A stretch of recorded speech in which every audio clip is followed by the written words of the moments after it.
Why taking your eyes off the NBA during March Madness would be a serious mistake?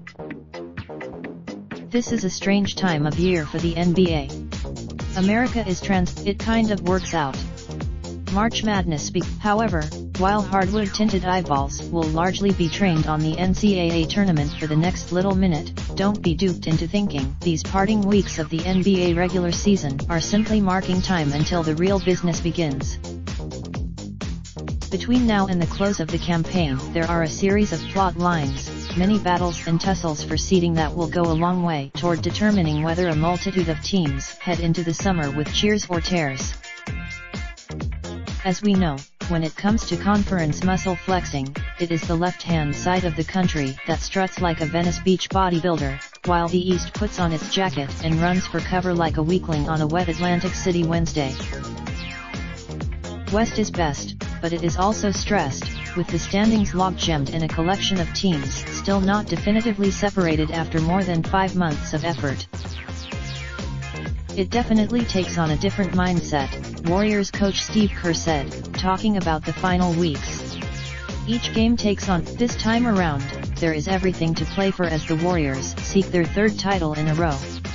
The surprising while prior years have allowed Kerr to rest key members down the stretch, such an approach now would increase the possibility of falling to a 2 seed, and boost the potential for a matchup with the Houston Rockets in the 2nd round of the playoffs. If that rematch of below Houston in the standings, the stakes arguably get even higher. The Los Angeles, you drop a game, then you drop a few slots in the standings, Trail Blazers guard Damian Lillard told the Oregonian. Win a few and you move. In the East, the battle that matters is a three-headed struggle among the Philadelphia 76 ers, Indiana Pacers and Boston Celtics, who will decide the 3rd, 4th, and 5th seeds. If things are still off, the Pacers have held firm despite losing Victor Oladipo to a season-ending injury, in Boston, for all its inner strife, still has a real shot at the far more favorable 3 seed, you complete with a likely matchup against a team with a record close to .500. On the flip side, the Detroit Pistons, Brooklyn Nets and Miami Heat would all prefer to clinch a 6 seed, thereby averting the surging Milwaukee Bucks and Toronto Raptors, who are locked in on the East's top 2 spots. Given how narrow the margins are, in both conferences, such outcomes can easily be determined on one night, by one play, or one player.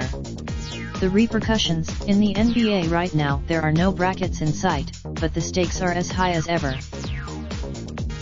Follow USA Today sports columnist Martin Rogers on Twitter. This article originally appeared on USA Today. Related slideshow, Best of the NBA season provided by Iman. Raindrop, drip, drop top, top smoking, no cooking the hot pot. Fucking on your bitch, yeah, that.